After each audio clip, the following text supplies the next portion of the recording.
What is my spiritual family? Which spiritual family my soul belongs to? A big question and very important one for all of us. Have you ever asked yourself, what is the lineage of your soul? Because every day you ask yourself, you tell people that this is the bloodline my body belongs to. But which lineage your soul belongs to? Never thought about it, right? Today, let's try to understand how many lineages are there and which lineage you truly belong to. To understand that, let's go to the starting of this creation when God destroyed the last creation, the universe, and then He created again this universe. When He destroyed the last universe, then there were so many souls. Some were so pure they completed their life purpose, which was to understand the Vedas, the four teachings or four schools of Vedic teachings. And then some were there who did only 25 or 50% or 75%. Now when the creation, the universe got destroyed, the pure soul who completed their purpose, God took them and merged them within Himself. Whereas the other souls, the one who were not so pure, who were incomplete, their mind was unstable and full of negative qualities, God gave them a place that, okay, stay here for a while. And when I will create new universe, then I will give you bodies there. Because a soul cannot do anything without a body. And if there is no universe, where it will go? Then God started new creation. And when He was done with the new creation, new universe, now the big question was that how those souls will take birth on earth. Because there is no mother, there is no human, there is no animal. Who will give them birth from the womb? So God changed His rules for once. He said, because it is starting, all you can take birth from earth. The earth will become the womb of mother and it will give you birth. It will give you body. So they all took birth. Some became animals, which were too impure. Their mind was full of lust, full of jealousy, full of anger, full of all the bad qualities. Who were doing adharma in their whole life. They became animals. Some became birds. Some became water and animals or creatures. And then some who were 75% pure mind, they took birth as humans. Now there were those four, the best, the purest souls. God gave them birth and He chose them to allocate the task, to spread the Vedic knowledge, to spread the wisdom, the first guru on earth.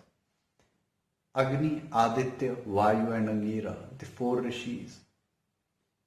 God gave them the wisdom, the Vedic knowledge, and they shared the knowledge with others. Now it was like a classroom. When there are so many children, they are not able to understand what the teacher is teaching, and teacher sees that, okay, these children, they have understood. They are capturing quite fast. So the teacher assigned them tasks that, okay, now you teach your brothers and sisters whatever I have taught you. The same thing God did. But again, even out of those all, there was one who learned all the four Vedas and became Brahma. Now, the four rishis, they gave him this job. Okay, Brahma, you have learned all the four Vedas, so you and your wife Saraswati, you teach this knowledge to others. They started teaching. Now, when the creation will get destroyed later on, then where your soul will be? Will you become one of the four rishis? Will you become Brahma or Saraswati or their dissenters? Or will you become animal? Will you still get stuck in the animal form or birdly form? Have you ever asked yourself this question?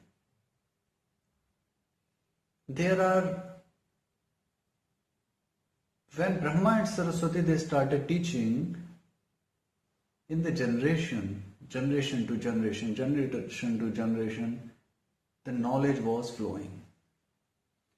Then after the Mahabharata, King Yudhishthir, who was the eldest of Pandava, the eldest brother of Arjuna and Bhim, he ruled the earth for next 37 years.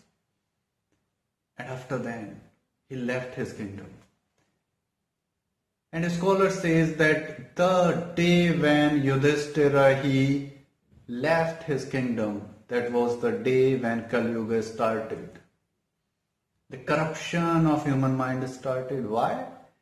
Because when Yudhishthira left, other dissenters, they were not so capable to sustain Vedic teachings on earth.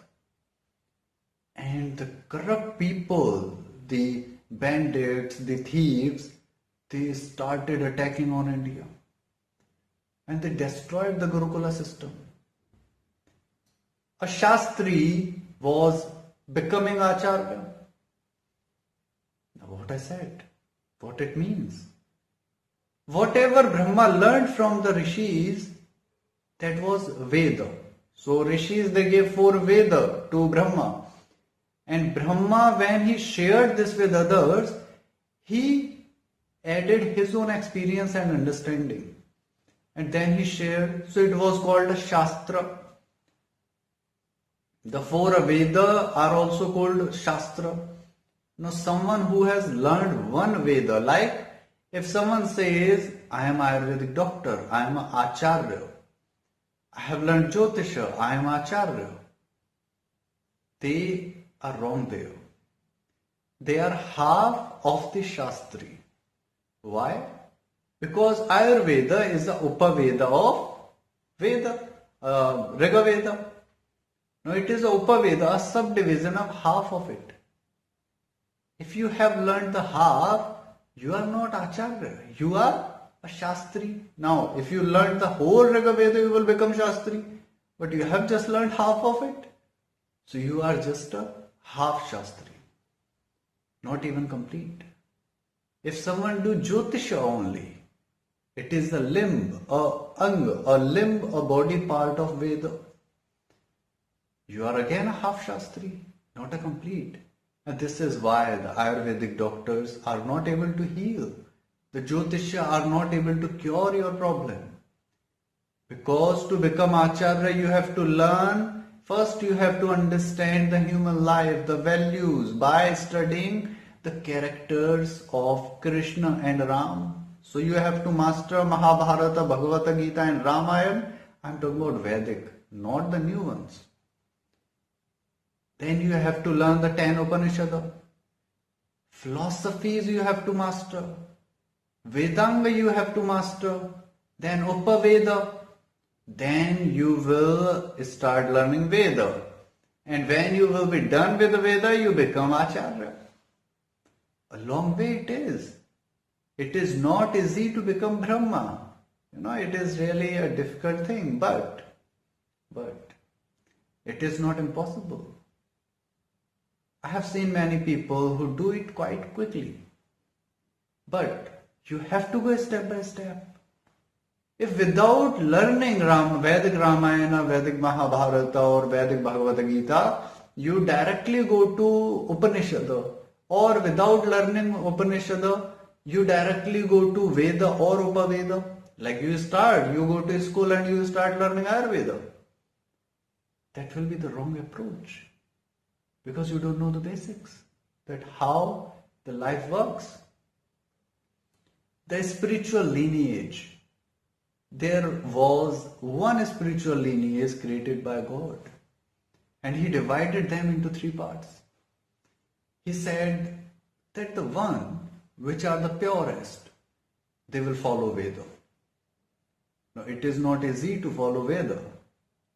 When you will talk according to Veda, you will make so many enemies. So many people will be after your life.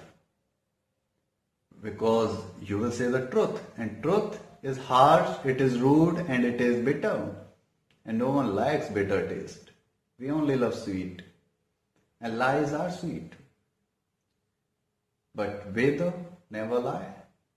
So it will be difficult for you. You will not learn it in one day. It will take time. So again, it will be difficult because you will have to have patience.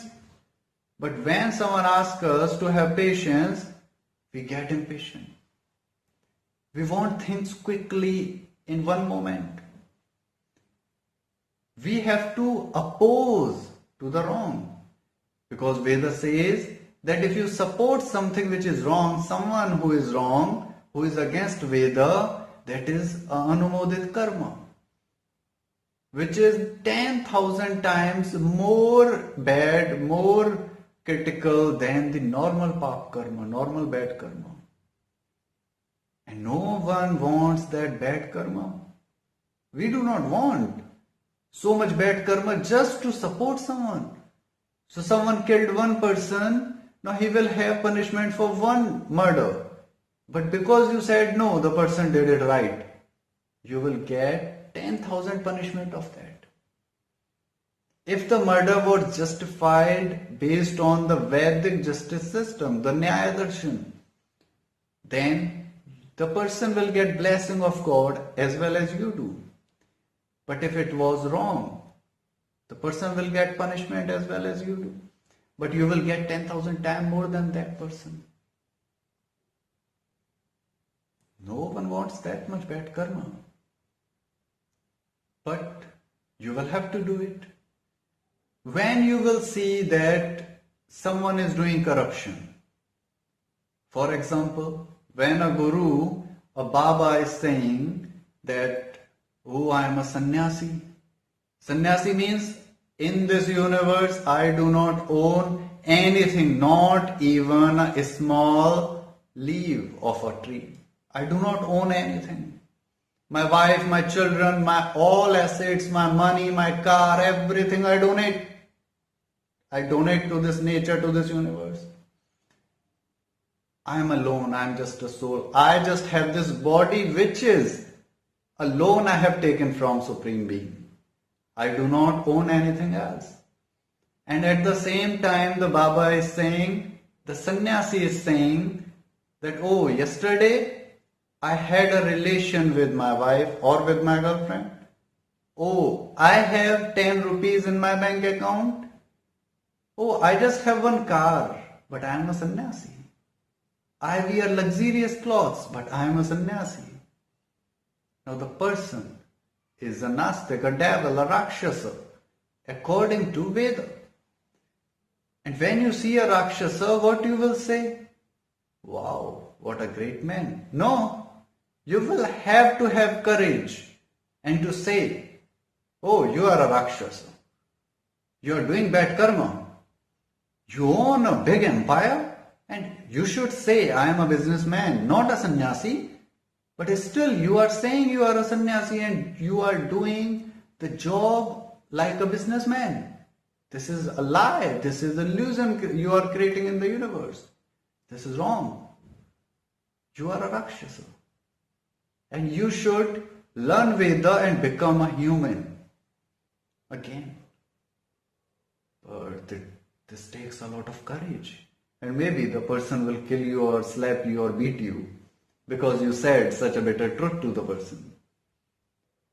There are many strict rules, discipline you will have to follow. It is not easy to connect with the Vedic lineage. Now then, the easy one comes, the second lineage, Hindus. The second lineage is quite okay. You can support any corrupt guru. It won't be counted as a bad karma. You can cheat anyone, it won't be counted as a bad karma. You can lie, it will not be a bad karma. You can do whatever you want to do. You just have to wear a saffron cloth or a white cloth, and you just have to say Hare Ram, Hare Ram.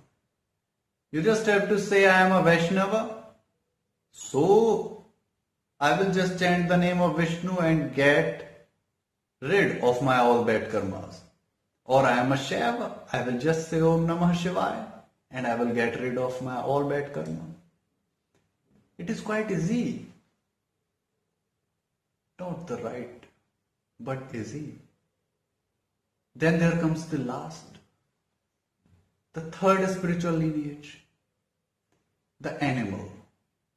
They have the Swabhavik Jnana, the natural knowledge, how to eat, how to release the wastage from the body, how to walk, how to fight, how to eat the chew your food, these, how to sleep, how to wake up, the natural knowledge they have, just like animals. But then they also live like animals. They will drink, they will eat other animals, they will kill other humans, they will do all bad karma. They will take your money and will say, because the money gave me pleasure, it is good to rob people. They will kill you and still they will say it was good. I felt I should kill you, I had the power so I killed. The animal lineage. We all are here on earth. No one can force anyone. But as a Acharya, I can only suggest you, request to you. Being animal is quite easy. You can do whatever you want. An animal is the one who is driven by the emotions only. Animal has no wisdom at all. It is quite easy to become animal. Also, it is quite easy to be a fake spiritual person. Quite easy. And it is really difficult to become a Vedic person, to follow Veda.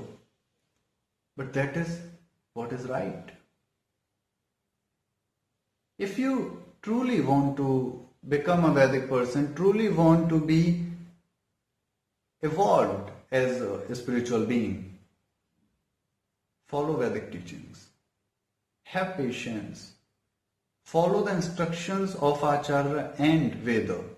First Veda, then follow the instruction of Acharya if it is correct according to Veda. It is not like if the Acharya will say that okay, go and kill someone, then you will just kill. First ask why. And if the answer is satisfied, then only follow.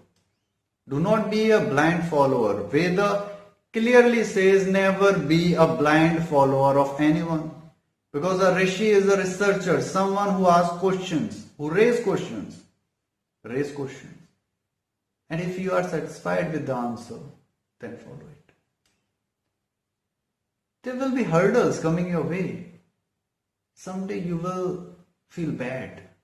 You will feel broken. You will cry. You will get frustrated. It is difficult. But trust me, the day when you feel like this,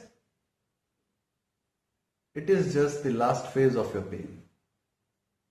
Keep going. Don't stop. Because if you stop, you will be stopping your all growth.